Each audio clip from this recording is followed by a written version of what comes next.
ओम शांति। 3 मई 2026 के ईश्वरीय मधुर महावाक्य हैं। मुरली की अव्यक्त मुरली की रिवाइज डेट है 18 जनवरी 2010 मधुबन। सुनते हैं आज की अव्यक्त मुरली। बाप दादा ने कहा, ब्रह्मा बाप समान नष्टो मोहा स्मृति स्वरूप बनने के लिए मन का टाइम टेबल बनाकर कर्म करते कर्म योगी अशरीरी बनने का अभ्यास करो। आज चारों ओर के बच्चों में विशेष स्नेह समाया हुआ है। आज के दिन को कहते ही हैं स्मृति दिवस।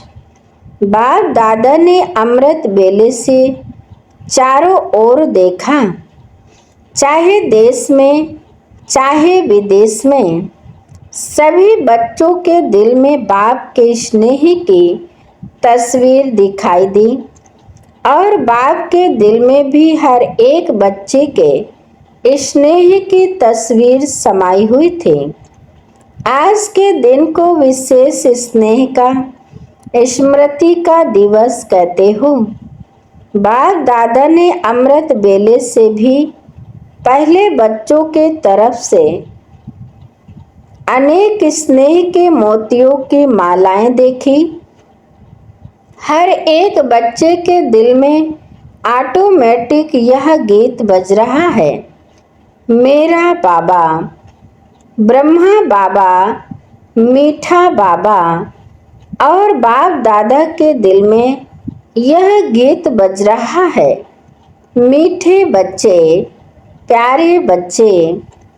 आज हर एक के अंदर और शक्तियों के सिवाय स्नेह की शक्ति ज़्यादा समाई हुई है। यह परमात्म स्नेह, ईश्वरीय स्नेह सिर्फ संगम युग पर ही अनुभव होता है। यह परमात्म स्नेह अनुभवी ही जाने, जो हर एक बच्चे को सहज योगी बना देता है।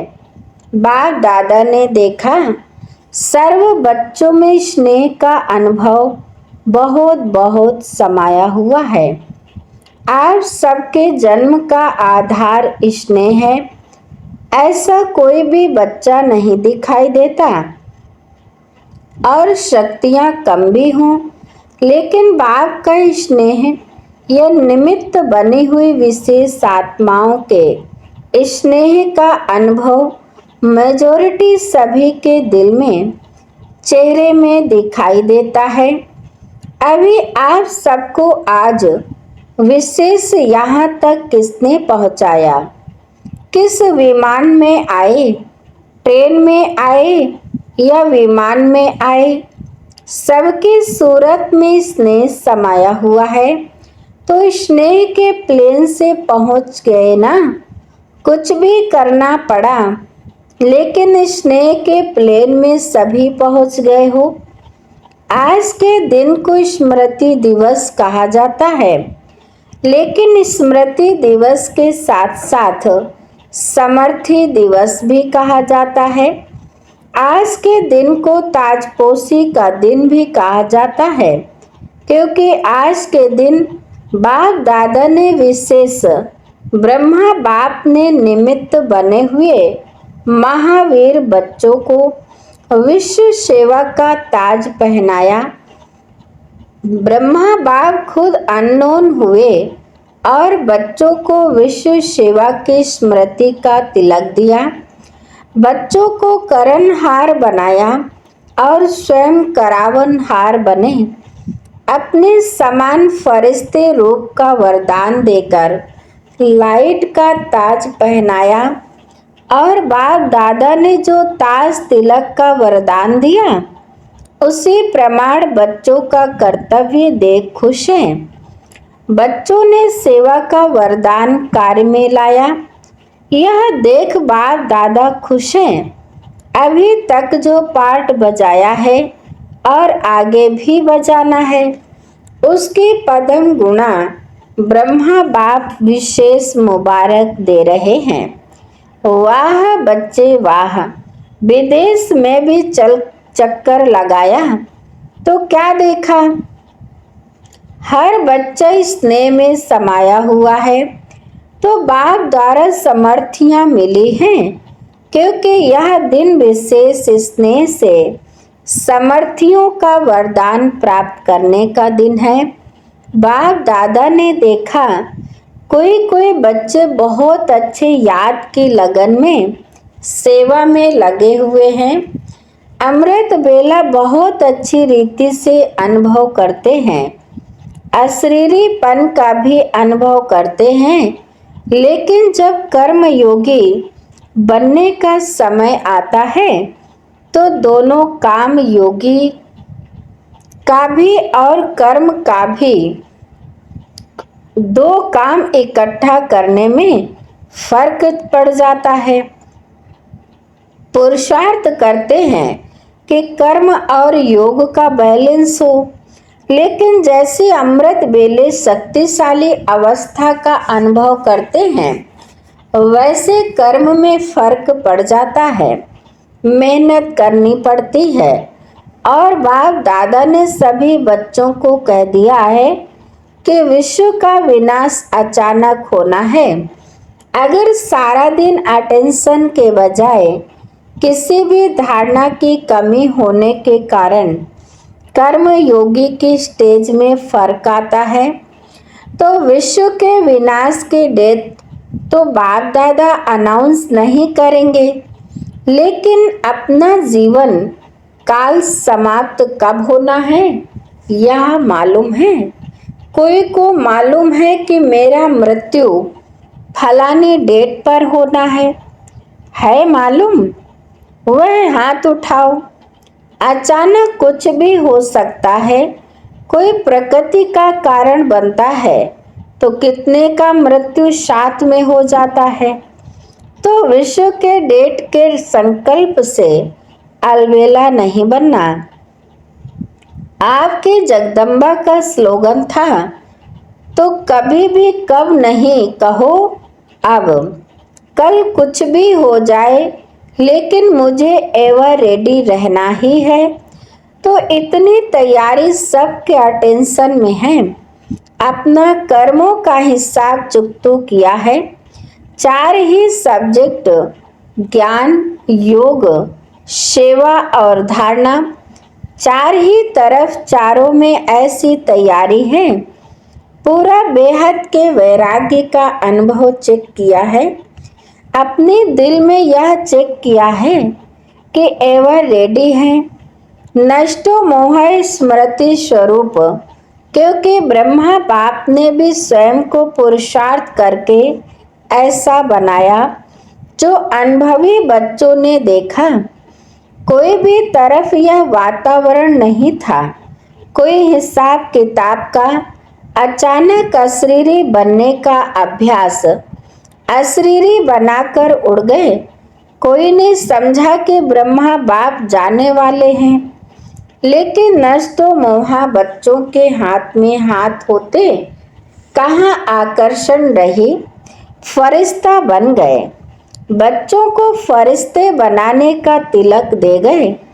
इसका कारण बहुत समय अशरीरीपन का अभ्यास रहा।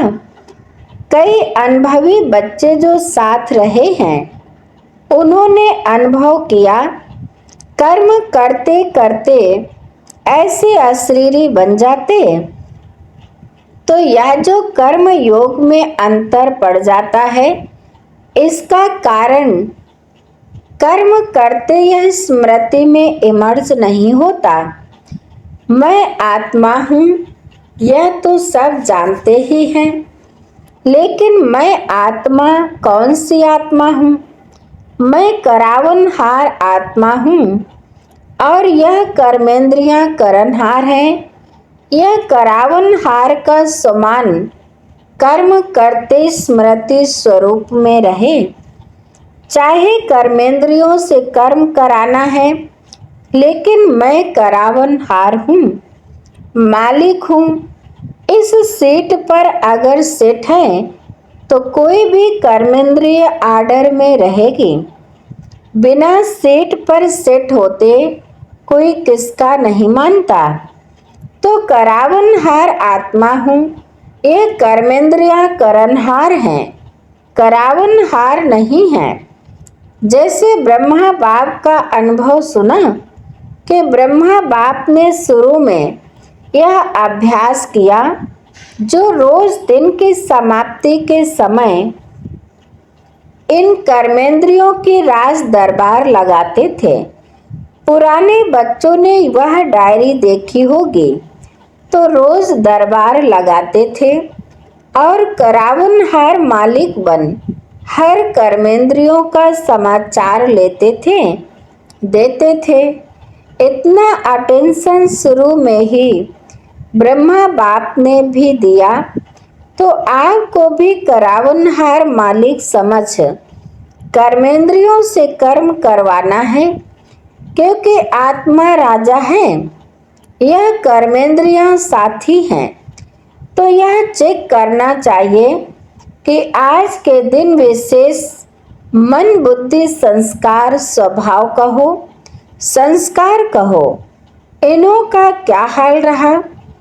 और फौरन चेक करने से कर्मेंद्रियों को अटेंशन रहता है कि हमारा राजा हमारा हाल चाल लेगा। तो आत्मा राजा करनहार, कर्मेंद्रियों से करावनहार बन चेक करो। नहीं तो देखा गया है, कई बच्चे कहते हैं कि हम कर्मेंद्रियों को ऑर्डर करते हैं, लेकिन फिर हो जाता है। पुरुषार्थ करते हैं, लेकिन कोई कोई संस्कार या स्वभाव ऑर्डर में नहीं रहते। उसका कारण इस अपने स्वभाव समान की सीट पर सेट नहीं रहते। बिना सीट पर बैठने के आर्डर कितना भी करो तो आर्डर मानने वाले मानते नहीं हैं। तो कर्म करते अपने करावनहार मालिकपन की सीट पर सेट रहो। कई बच्चे यह भी बाप दादा से रूह रिहान करते कि बाबा आपने हमें सर्वशक्तिवान बनाया। शक्तिवान भी नहीं, सर्वशक्तिवान का वरदान हर एक बच्चे को ब्राह्मण जन्म लेते हुए दिया है। याद है अपने जन्म का वरदान? हर एक बच्चे को बाप ने मास्टर सर्वशक्तिवान भव का वरदान दिया है। किसने वरदान दिया? ऑलमाइटी अथॉरिटी ने। लेकिन कंप्लेन करते हैं कि जिस समय जो शक्ति चाहिए वह आती नहीं है, आर्डर नहीं मानती है। वह क्यों? जब ऑलमाइटी अथॉरिटी का वरदान है, उससे बड़ा कोई नहीं, तो वरदान के स्थिति में स्थित रह करके अगर आर्डर करो तो हो नहीं सकता कि आप आर्डर करो और शक्ति नहीं माने। एक तो आत्मा मालिक है, सर्वशक्तिवान का वरदान मिला हुआ है, उस स्वरूप में स्थित होके मालिक हूँ। वरदान है दोनों स्वरूप की स्मृति के स्थिति में रह के आर्डर करो। शक्ति आपका नहीं माने असंभव, क्योंकि वरदान और बाप के प्रॉपर्टी का अधिकार है। संगम युग पर आप सबको सर्वशक्तिवान का टाइटल मिला है। सिर्फ उस स्थिति में स्थित नहीं रहते, सदा नहीं रहते, कभी कभी आ जाता है। ये कभी शब्द अपने ब्राह्मण डिक्शनरी से निकाल दो। अभी अभी हाजिर। आप कहते हो ना कि बाबा आपको हम याद करते हैं तो आप हाजिर हो जाते हैं। है अनुभव? हाथ उठाओ। अनुभव है? अभी देखो हाथ तो उठा रही हो, बाप हाजिर हो जाता, हजूर हाजिर हो जाता, तो यह शक्ति क्या है? यह शक्तियाँ भी आपको बाप के प्रॉपर्टी में मिली हैं, तो मालिक बन के आर्डर करो। मालिक बन के आर्डर नहीं करते हो, शक्ति खो जाती है ना, तो उसी स्थिति में रहते हुए आर्डर करते हो, तो मालिक ही नहीं है, आर्डर क्यों माने? बाप दादा अभी क्या चाहते हैं पता है ना? बाप अभी यही चाहते हैं कि मेरा एक एक बच्चा कर्म करते हुए भी राजा बच्चा बन, स्वराज्य अधिकारी बन, स्वराज्य की सीट को नहीं छोड़े। तो राजा सारा दिन राजा ही होता है ना, कि कभी राजा होता है कभी नहीं। तख्त पर बैठना या नहीं बैठना वह अलग बात है, लेकिन घर में भी रहते मैं राजा हूँ या तो नहीं भूलता।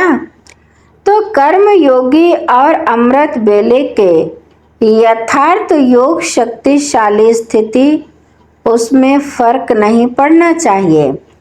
डबल काम है, लेकिन आप कौन हो? आप तो विश्व के परिवर्तक हो, विश्व कल्याणकारी हो। इसलिए बाप यही चाहते कि चलते फिरते राजापन नहीं भूलो, सीट को नहीं छोड़ो। बिना सीट के कोई आर्डर नहीं मानता। आजकल देखो सीट के पीछे कितना कुछ करते हैं, अपना हक लेने के लिए कितना प्रयत्न करते। अपना हक कोई छोड़ने नहीं चाहता, तो आप अपना परमात्मा हक मैं कौन? हर समय जो काम करते हो, तो काम करते भी अपने मन का टाइम टेबल बना के रखो। यह काम करते हुए मन का सम्मान क्या रहेगा? आज के दिन कौन सा लक्ष्य रखूंगा? हर काम के टाइम जो भी अपने सम्मान की लिस्ट है, भले भिन्न भिन्न टाइम टेबल बनाओ। जैसे स्थूल कर्म का टाइम टेबल फिक्स करते हो, वैसे मन का टाइम टेबल फिक्स करो। मालूम तो है इस समय यह काम करना है, उसके साथ सम्मान कौन सा रखना है? मालिकपन का अधिकार किस सम्मान के रूप में रखना है? यह मन का टाइम टेबल बनाओ। टाइम टेबल बनाने आता है ना? माताओं को आता है? माताएं अपना आपे ही प्रोग्राम बनाओ। अच्छा खाना बनाना है, उस समय कौन सा सम्मान अपनी बुद्धि में इमर्ज रखना है। बहुत माला है सम्मान की, इतनी बड़ी माला है जो सम्मान गिनती करते जाओ और माला में समा जाओ। तो अभी बहुत काल का अभ्यास चाहिए। कोई कोई बच्चे कहते हैं अभी तक तो विनाश का कुछ दिखाई नहीं देता है, अभी तो डेट फिक्स नहीं है, कर लेंगे, हो जाएगा। यह अलबेलापन है। संदेश देने में भी विश्व कल्याणकारी हैं। तो कई बच्चे समझते हैं अभी समय पड़ा है, आगे चल के संदेश दे देंगे, लेकिन नहीं। जिनको पीछे संदेश देंगे वह भी आपको उलाहना देंगे। क्या उलाहना देंगे?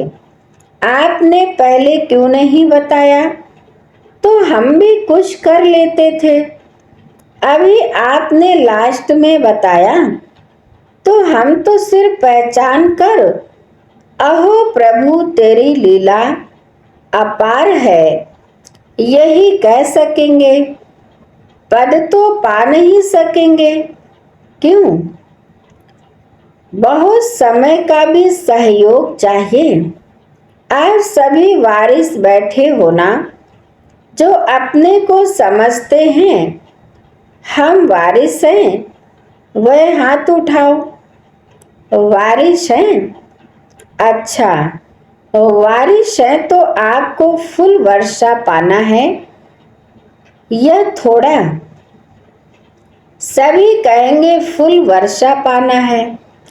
तो फुल वर्षा है 21 जन्म पूरे, आदि से अंत तक रॉयल प्रजा नहीं, रॉयल फैमिली में आना, राज्य फैमिली में आना। तख्त पर तो एक ही बैठेंगे ना, युगल बैठेंगे। लेकिन वहाँ की सभा जब भी लगती है तो रॉयल फैमिली के विशेष निमित्त आत्माएं वह ताजधारी बन के बैठते हैं, बिना ताज नहीं बैठते हैं।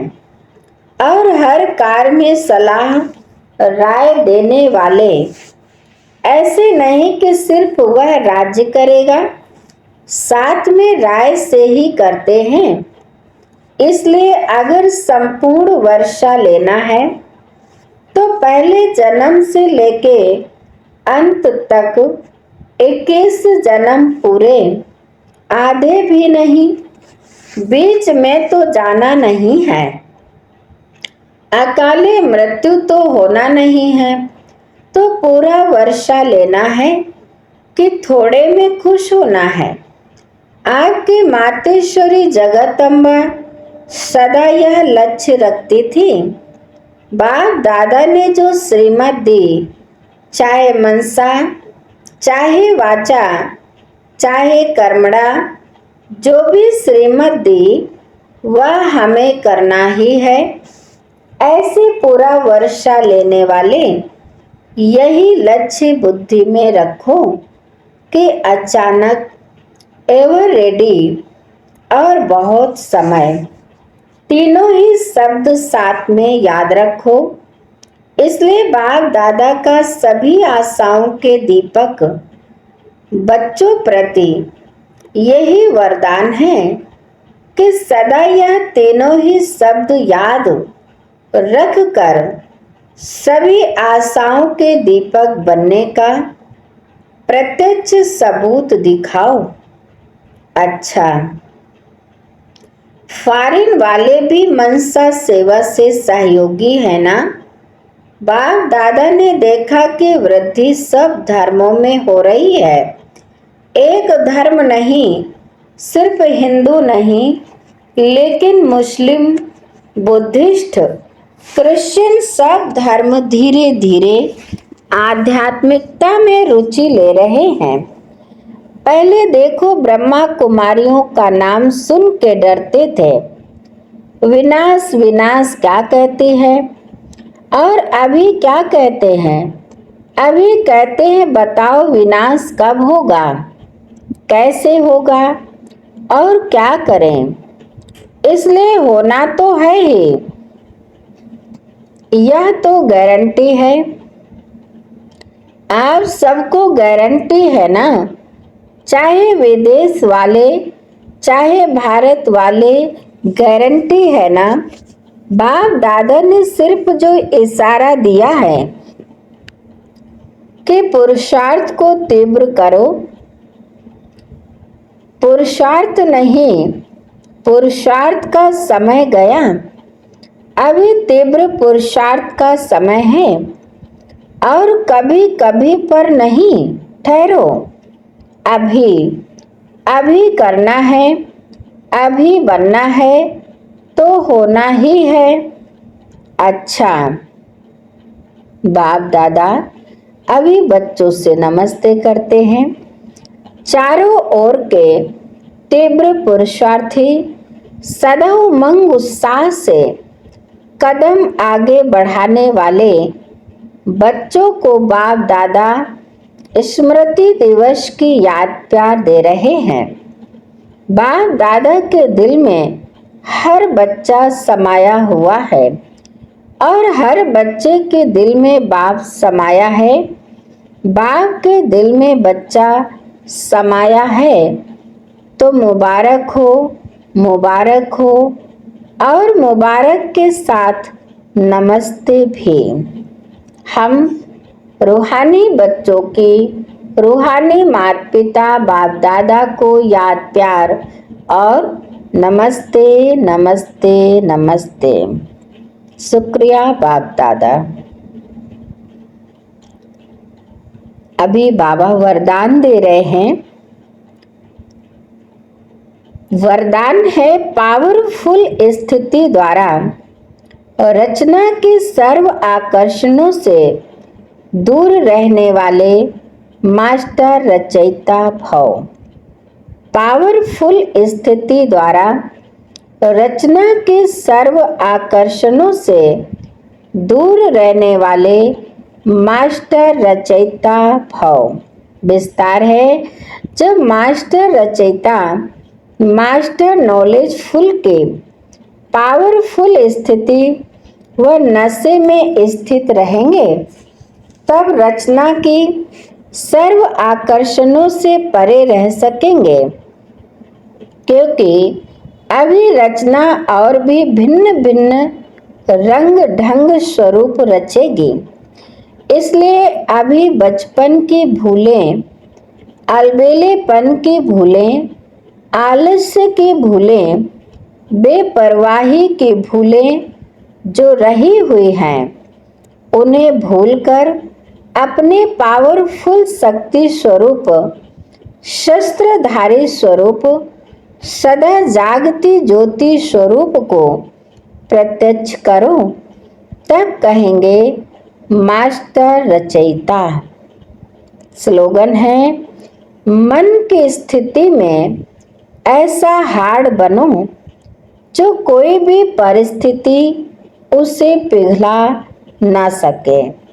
मन की स्थिति में ऐसा हार्ड बनो जो कोई भी परिस्थिति उसे पिघला ना सके, ना दे। अच्छा, आज की मुरली के अव्यक्त इशारे हैं, सुनते हैं अव्यक्त इशारे। सदा अचल अडोल एक रस स्थिति का अनुभव करो। किसी भी वातावरण में, वायुमंडल में रहो, लेकिन स्थिति सदा अचल अडोल एक रस हो। कभी निमित्त बने हुए कोई राय देते हैं, उनमें कंफ्यूज नहीं होना, क्योंकि जो निमित्त बने हैं वह अनुभवी हो चुके हैं।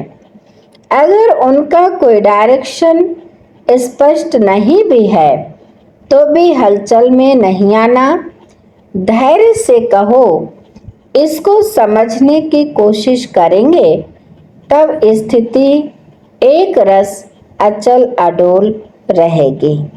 अच्छा, आज की मुरली यहीं पर समाप्त होती है।